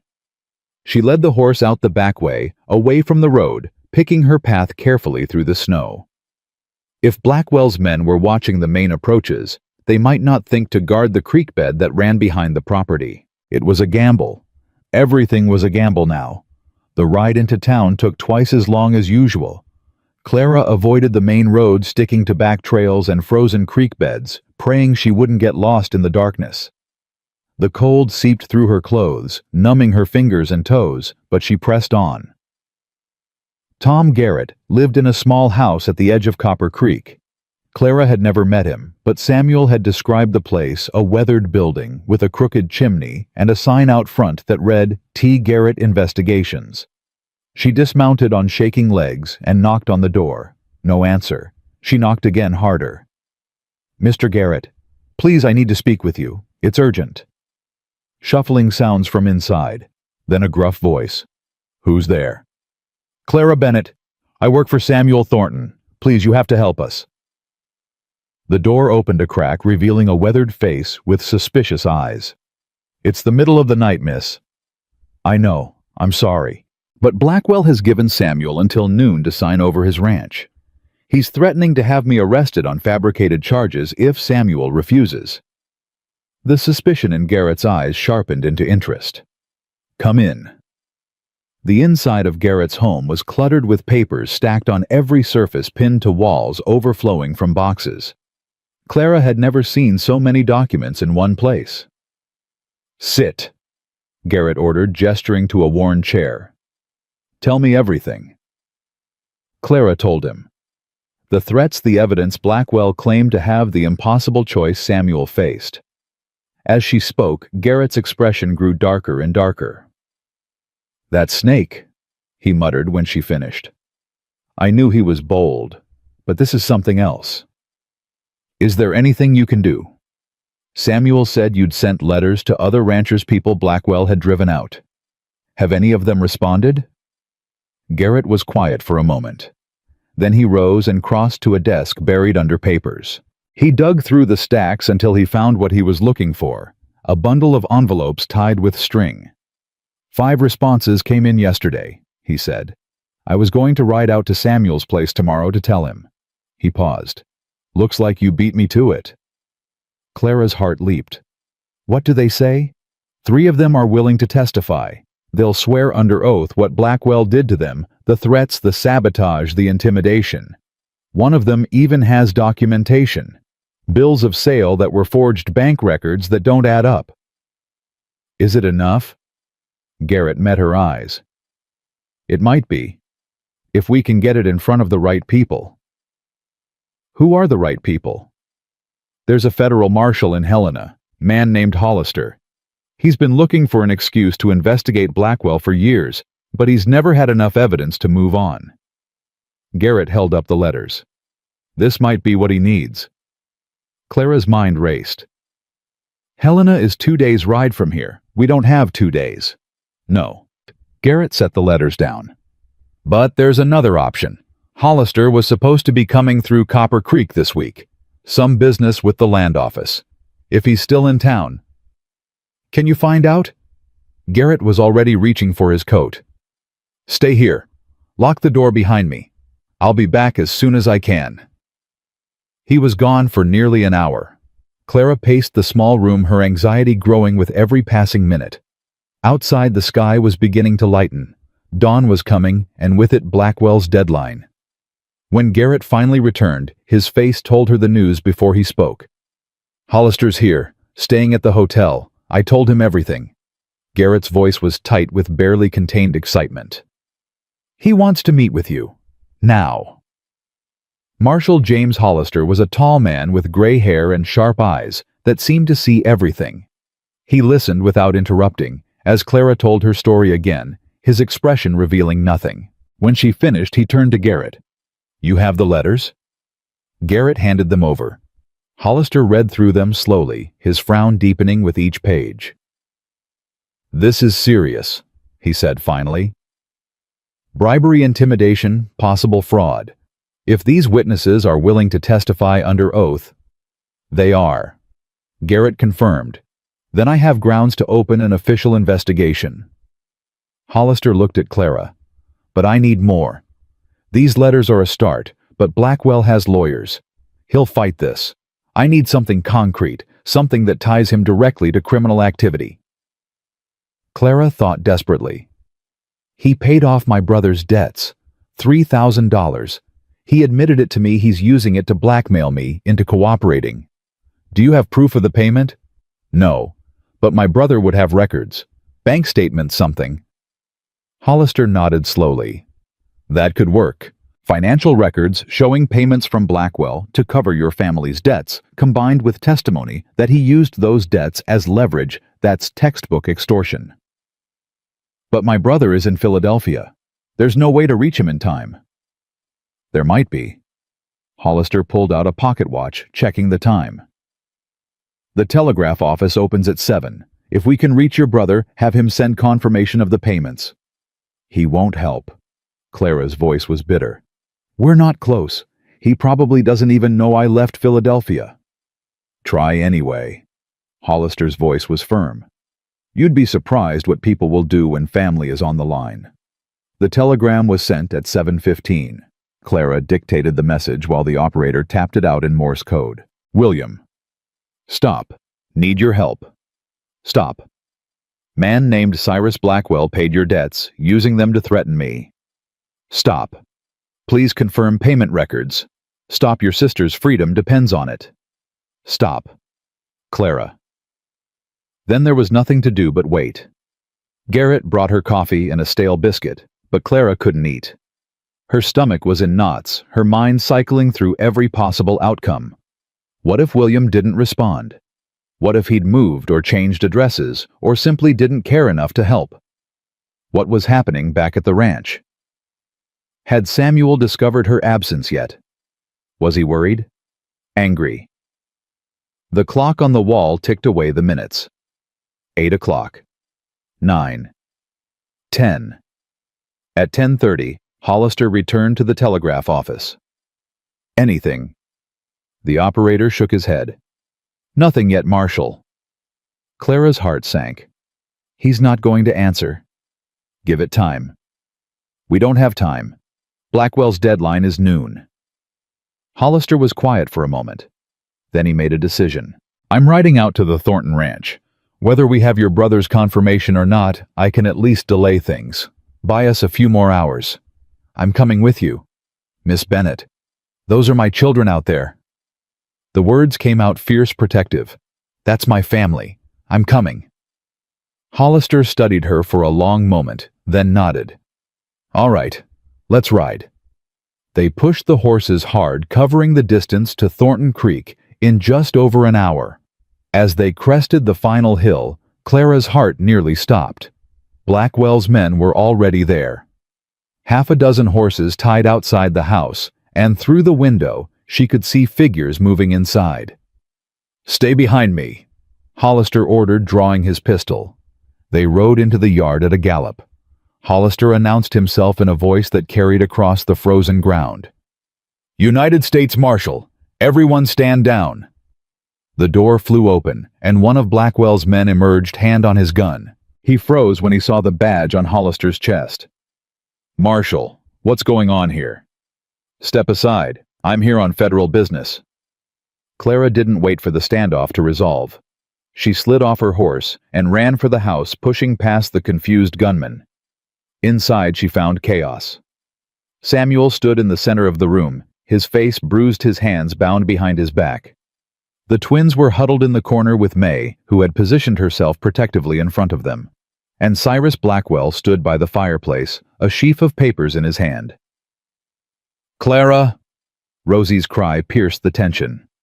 Blackwell turned, his expression shifting from surprise to cold fury. Miss Bennett, how unexpected. Let him go. Clara's voice shook, but she didn't care. Let Samuel go and get out of this house. I'm afraid that's not possible. Mr. Thornton was just about to sign these papers. Weren't you, Samuel? Samuel said nothing. His eyes found Clara's, and she saw fear there, not for himself, but for her. The Marshal is here, Clara said. He knows everything. The bribes, the intimidation, the forged evidence. It's over, Blackwell. Something flickered in Blackwell's eyes. Fear, calculation. Both. That's a charming story, he said smoothly. But you have no proof. My lawyers will... Actually, Hollister's voice came from the doorway. We have quite a bit of proof. Letters from 3 witnesses willing to testify under oath. Documentation of forged bills of sale. And we're expecting confirmation any moment of extortion payments made to Miss Bennett's brother. Blackwell's smile faltered for the first time. This is ridiculous. I'm a respected businessman. You can't... I can and I will. Hollister stepped into the room, his pistol still drawn. Cyrus Blackwell, I'm placing you under arrest on suspicion of bribery, extortion, and fraud. You'll be transported to Helena to face federal charges. You're making a mistake, Marshal. A serious mistake. I have friends in high places. Not as high as you think. Hollister gestured to his men who had followed him inside. Take him. What happened next seemed to unfold in slow motion. One of Blackwell's men went for his gun. Ez, who Clara hadn't even noticed in the corner, moved faster, tackling the man to the ground. Hollister's deputies swarmed the others, disarming them before anyone could fire a shot. And Blackwell himself lunged for Clara, grabbing her arm and pulling her in front of him like a shield. Nobody move! His voice was wild now, all pretense of civility stripped away. I'll kill her. I swear I will. Clara felt something cold press against her temple. A derringer small but deadly at close range. Let her go, Blackwell. Samuel's voice was deadly calm. Someone had cut his bonds, and he was moving slowly toward them, hands raised. This is between us. Leave her out of it. She's the reason I'm in this mess. Her and her brother and that damned Marshall. Blackwell's grip tightened on Clara's arm. I should have had you arrested the moment you set foot in Montana. But you didn't. Clara forced herself to speak past the fear choking her throat. Because you thought you could use me. You thought I was weak. A pawn you could move around your little chessboard. Shut up. You were wrong. Clara's voice grew stronger. I'm not a pawn. I'm not weak. And I'm not afraid of you anymore. She stomped down hard on Blackwell's instep exactly as Ez had taught her to do if a man ever grabbed her. At the same moment, she drove her elbow back into his stomach. Blackwell's grip loosened for just a second. It was enough. Samuel was there ripping Clara away from Blackwell and shoving the older man backward. The derringer discharged harmlessly into the ceiling as Hollister's deputies tackled Blackwell to the ground. Clara found herself pressed against Samuel's chest. His arms wrapped around her so tightly she could barely breathe. She didn't care. She clung to him, shaking with relief and residual terror. Are you hurt? His voice was rough, broken. No, I'm okay. I'm okay. I thought... He couldn't finish the sentence. He just held her tighter. From across the room she heard Rosie's voice. Did Mama just punch the bad man? And despite everything, despite the fear and the chaos and the gun that had been pressed to her head moments before, Clara laughed. An hour later the house was quiet. Blackwell and his men had been taken away in chains headed for the jail in town, until they could be transported to Helena. Marshal Hollister had stayed long enough to take statements from everyone promising to return in a few days to finalize the investigation. The twins had finally stopped crying and were now asleep in their room exhausted by the day's events. May was in the kitchen stress baking enough bread to feed an army. Clara and Samuel sat together on the porch, wrapped in blankets against the cold. Neither had wanted to be inside, not yet. You could have been killed. Samuel's voice was quiet, but Clara could hear the emotion underneath. Riding into town alone in the dark with Blackwell's men watching the roads. I know. What were you thinking? Clara considered the question. I was thinking that I couldn't let him win. I was thinking that you'd built something worth fighting for, and I wasn't going to let anyone take it away. She turned to look at him. I was thinking that I love you, and I love those girls, and that's worth any risk. Samuel was silent for a long moment. Then he pulled her close, pressing his lips to her hair. When I woke up and found your note, his voice broke. I've never been so scared in my life, not even when Maggie died. Because at least then there was nothing I could do. This time, I had to watch Blackwell's men come for me, knowing you were out there somewhere alone. But I wasn't alone.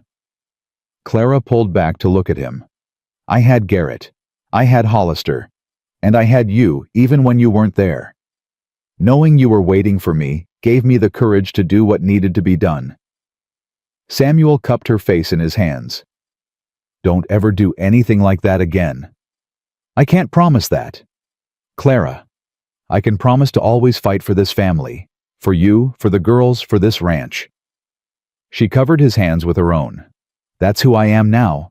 That's who you helped me become. He kissed her, then soft and sweet and full of promise. When they broke apart, both were breathless. So, Clara said, trying to lighten the mood, I believe there was a proposal somewhere in all this chaos. Is that still on the table? Samuel laughed, the sound rusty from disuse. Miss Bennett, I asked you to marry me in a cold barn while a madman was plotting to destroy us. I think we can do better than that. I don't know. That barn has sentimental value now. How about this? Samuel stood, then knelt in front of her, taking her hands in his. Clara Bennett, you came into my life like a storm and turned everything upside down. You taught my daughters to read. You taught me to hope again. You faced down the most powerful man in the territory with nothing but courage and conviction. Samuel, let me finish. His eyes were bright with unshed tears. I love you. I love your strength and your kindness, and the way you look at my girls like they're the most precious things in the world. I want to spend the rest of my life with you building something good and true together. Will you marry me? Clara was crying now, tears streaming down her face. Yes. 1,000 times yes. He slipped a ring onto her finger, a simple band with a small diamond, not expensive but beautiful in its simplicity. It was my mother's, he explained. She wanted me to give it to someone special. Clara looked at the ring, then at Samuel, then at the house where her daughters were sleeping peacefully for the first time in days. I think she would approve, she whispered. I know she would. They stayed on the porch until the stars came out talking about the future they would build together. A future without fear. A future without Blackwell's shadow hanging over them. A future that had started with a telegram and a ruined wedding dress and had somehow led to this. When they finally went inside, May was waiting with hot coffee and fresh bread. About time, she said gruffly, but her eyes were soft. I was starting to think you two would freeze out there. We had important things to discuss, Samuel said. May's gaze dropped to Clara's hand where the ring sparkled in the lamplight. Her face split into the biggest smile Clara had ever seen. Well, it's about time for that too. She pulled Clara into a fierce hug. Welcome to the family, girl, officially. Clara hugged her back, overwhelmed with gratitude for this woman who had been friend, mother, and mentor all at once. Thank you, May, for everything. Don't thank me yet. You haven't seen these two when spring cleaning comes around. But she was still smiling. Now get some rest, both of you. Tomorrow's a new day. Clara walked down the hall toward her room, but paused at the twins' door.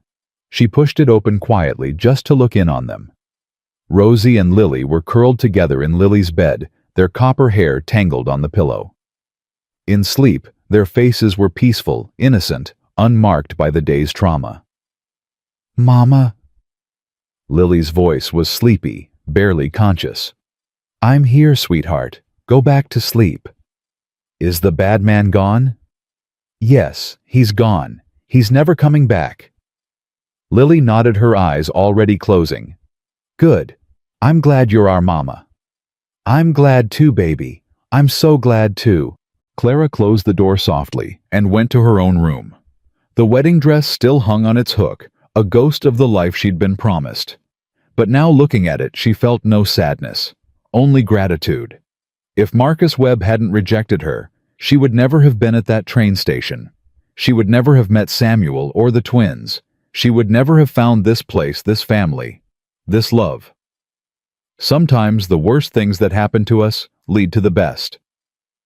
She fell asleep with a smile on her face, dreaming of spring weddings and copper-haired children and a future bright with possibility. The telegram from William arrived 3 days later. Clara was helping the twins with their reading lesson when Ez knocked on the door, an envelope in his hand. This just came from town, Miss Clara, marked urgent. Her hands trembled as she took it. Samuel appeared at her shoulder, his presence steady and reassuring. Open it, he said quietly.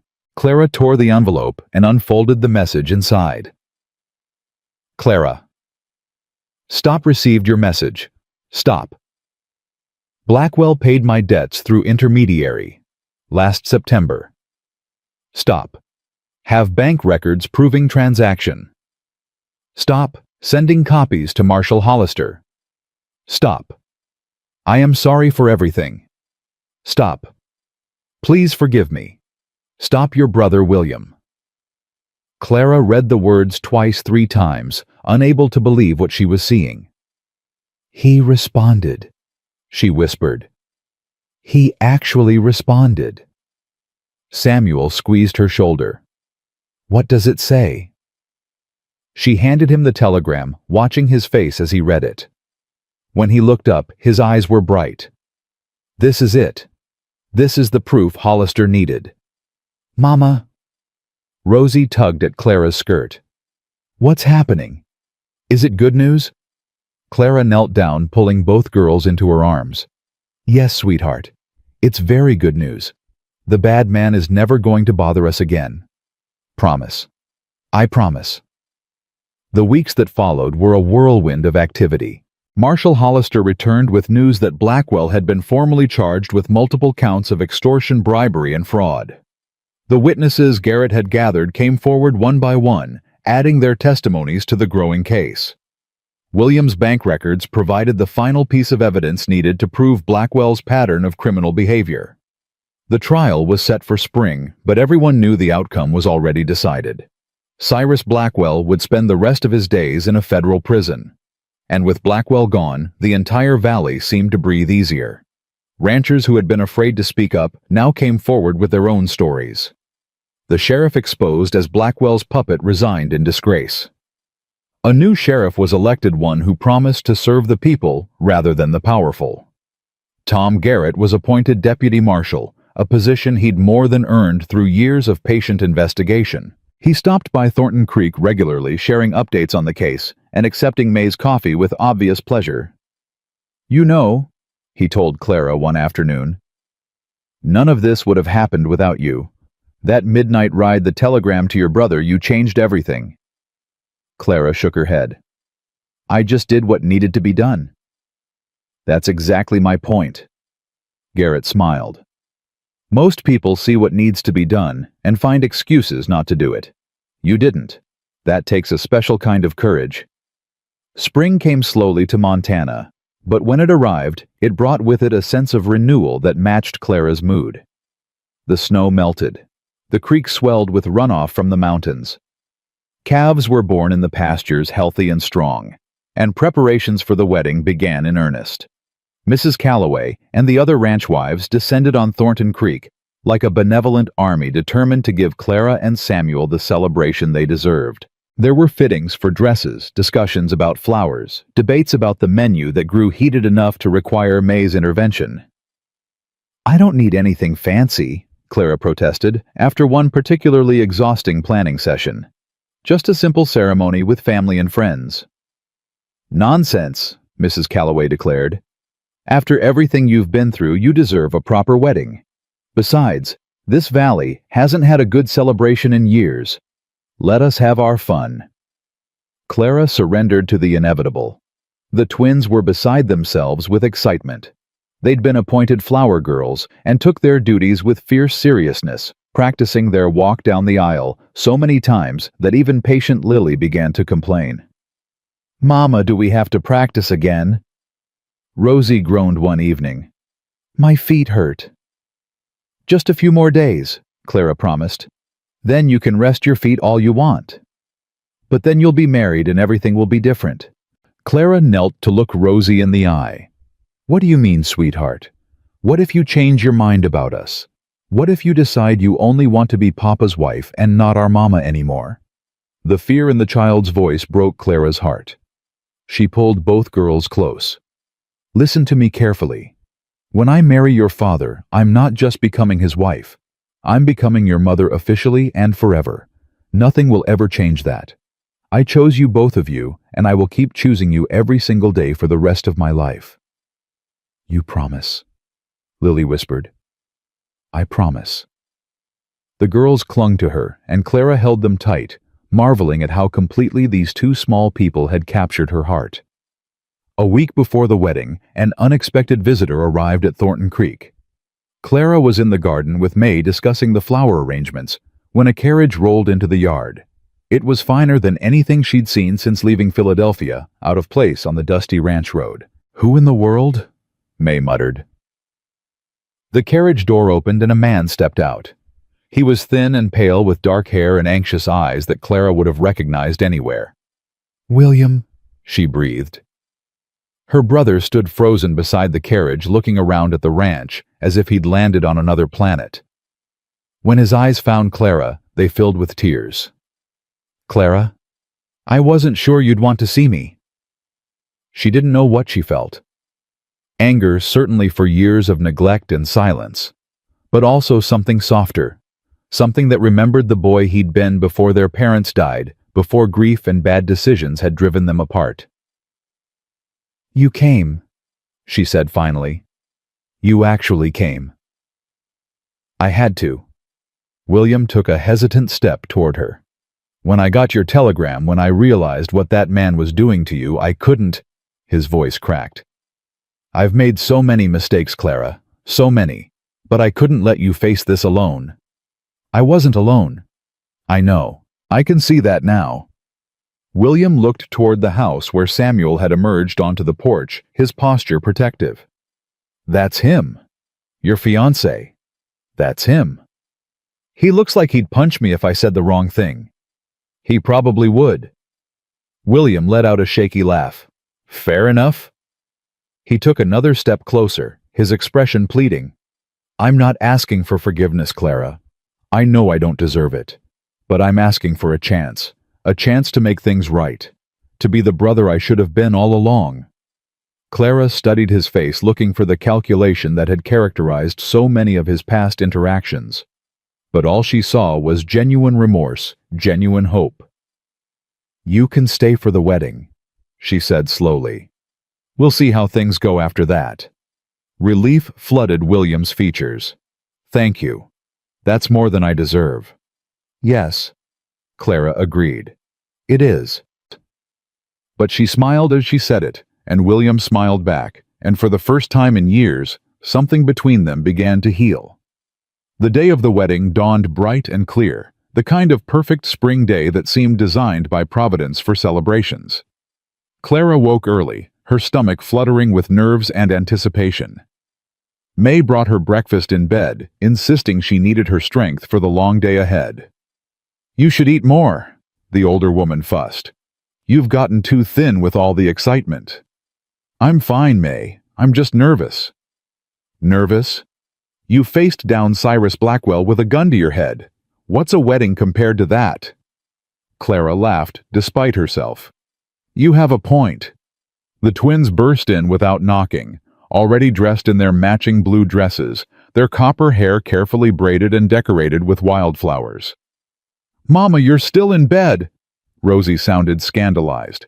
"The guests are already arriving." "I know, sweetheart. I'm getting up." "Can we help you get dressed?" Lily asked hopefully. Clara looked at May, who shrugged. "Can't see the harm in it." The next hour was chaos, but the best kind. The twins helped Clara into her wedding dress, a cream-colored silk that Mrs. Calloway had altered to fit her perfectly. May did her hair weaving in flowers that matched the girls' braids. By the time they were finished, Clara barely recognized herself in the mirror. "You look like a princess," Lily whispered reverently. "The prettiest princess ever," Rosie agreed. Clara felt tears threatening and blinked them back. "Thank you, girls, for everything." A knock at the door interrupted them.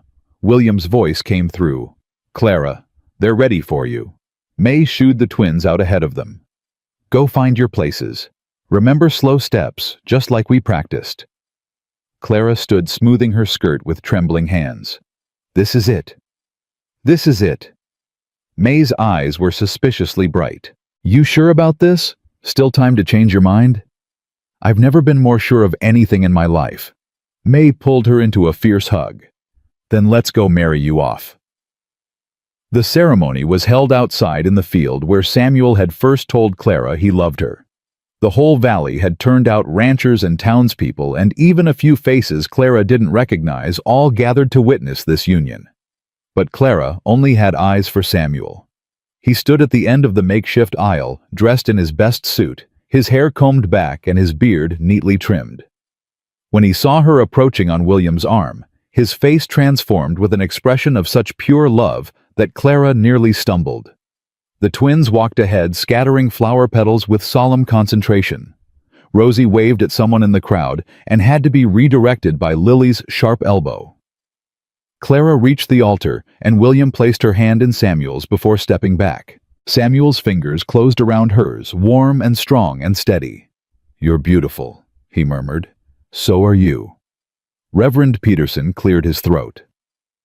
Dearly beloved, we are gathered here today to witness the union of Samuel Thornton and Clara Bennett in holy matrimony. Clara heard the words as if from a great distance, her attention focused entirely on Samuel. On his eyes full of love and hope, on his hands holding hers like she was something precious, on the life they were about to begin together. Do you, Samuel Thornton, take this woman to be your lawfully wedded wife, to have and to hold from this day forward, for better or for worse, for richer or for poorer, in sickness and in health, until death do you part? I do. Samuel's voice was clear, unwavering. And do you, Clara Bennett, take this man to be your lawfully wedded husband, to have and to hold from this day forward, for better or for worse, for richer or for poorer, in sickness and in health, until death do you part? Clara looked at Samuel, at this man who had offered her a chance when she had nothing, who had given her a family, when she thought she'd lost everything, who had shown her what real love looked like. I do. Then by the power vested in me by God and the territory of Montana, I now pronounce you husband and wife. You may kiss the bride. Samuel's kiss was tender and sweet, a promise of all the kisses to come. The crowd erupted in cheers, and the twins rushed forward to throw their arms around both of them. We're a real family now, Rosie shouted. A real official family. We were always a real family, Lily said, but she was smiling. Now we just have the paper to prove it. Clara laughed through her tears, holding her daughters close while Samuel's arm wrapped around her waist. Her daughters. Her husband. Her family. Everything she'd never known she wanted given to her by a twist of fate she'd once thought was the worst thing that could happen. The celebration lasted well into the evening. There was food and music and dancing, laughter and stories, and more than a few tears. Clara danced with Samuel, with William, with Ez, even with Tom Garrett, who proved surprisingly light on his feet. As the sun began to set, painting the sky in shades of gold and pink, Clara slipped away from the festivities to catch her breath. She found a quiet spot by the creek, the same place where she and Samuel had their first real conversation all those months ago. There you are. Samuel appeared beside her, his jacket discarded and his sleeves rolled up. I was worried you'd run off. Never. Clara leaned into him as his arm came around her. Just needed a moment to take it all in. And what do you think, now that you've taken it in? Clara considered the question. A year ago, she'd been a lonely seamstress in Philadelphia, dreaming of a different life, but too afraid to reach for it. 6 months ago, she'd been a rejected bride stranded in a strange town, with nothing but a ruined dress and $17. Now she was Clara Thornton, wife and mother, standing on land that was partly hers, surrounded by people who loved her. I think, she said slowly, that I'm the luckiest woman in the world. Samuel turned her to face him, his hands gentle on her shoulders. I think I'm the lucky one. You saved this ranch, Clara. You saved my daughters. You saved me. We saved each other. He kissed her again, longer this time, deeper. When they finally broke apart, both were breathless. Mama, Papa, Rosie's voice carried across the field. May says it's time for cake. Samuel laughed. Duty calls. It always does. Clara took his hand. Let's go eat cake with our daughters. They walked back to the celebration together, hand in hand, while the first stars appeared in the darkening sky. 1 year later. Clara sat on the porch watching the sunset paint the sky in shades of orange and purple. Her hand rested on her rounded belly, where Samuel's their child, was growing. The twins were in the yard playing some complicated game that involved a great deal of running and shrieking. At 8 years old, they were still bundles of energy, but their wildness had been tempered by consistency and love. Samuel emerged from the barn, brushing hay from his clothes. When he saw Clara on the porch, his face lit up the way it always did. How are you feeling? Fat and tired. You're beautiful. Liar. But she smiled as she said it. He climbed the porch steps and lowered himself into the chair beside her, reaching over to rest his hand on her belly. As if in response, the baby kicked. Strong one, Samuel observed, like their mama. Or stubborn, like their papa. That too. They sat in comfortable silence, watching the girls play. The ranch had thrived over the past year, the cattle healthy, the crops abundant. With Blackwell gone, the whole valley had prospered. I've been thinking, Clara said, about names. Oh, if it's a boy, I'd like to call him Thomas. After Tom Garrett. Samuel nodded slowly. I like that. He deserves the honor. And if it's a girl? Clara had already thought about this. Margaret. After someone who should be remembered. Samuel's hand tightened on hers. When he spoke, his voice was rough with emotion. Maggie would have loved you. She would have been so grateful for what you've done for her daughters. Our daughters. Our daughters. He brought her hand to his lips. Thank you, Clara. For everything. Thank you for asking me to come with you that day at the station. Samuel laughed softly. I still can't believe you said yes. A stranger offering you a job in the middle of nowhere with 2 wild children and a run-down ranch. You must have thought I was crazy. I thought I was crazy, but something told me to take the chance. Clara turned to look at him, at this man who had become her whole world. Best decision I ever made. Papa, Mama! Rosie came running toward the porch, Lily close behind. Can we have cookies before supper? Please? Clara pretended to consider. Did you finish your chores? Yes. And your lessons? Every single one. Clara looked at Samuel, who shrugged. It's a special day. What's special about today? Lily asked. Samuel pulled Clara closer, his arm warm around her shoulders. Every day is special when you have the people you love around you. Rosie rolled her eyes. Papa's being mushy again. I like mushy, Lily said loyally. Go get your cookies. Clara laughed. Before May catches you. The girls ran off, of their laughter echoing across the yard. Clara leaned her head against Samuel's shoulder, breathing in the scent of hay and horses and home. A year ago, she had been a woman with nothing, abandoned at a train station in a ruined wedding dress. She had thought her life was over. Instead, it had just begun. The screen door creaked, and May appeared with a tray of coffee. Those girls are going to spoil their supper. Let them, Samuel said. They're only young once. May harumphed, but didn't argue. She'd gone soft over the past year, though she'd deny it if anyone pointed it out. As the stars began to appear and the twins' laughter drifted on the evening breeze, Clara closed her eyes and offered up a silent prayer of gratitude. For the telegram that had broken her heart and set her free.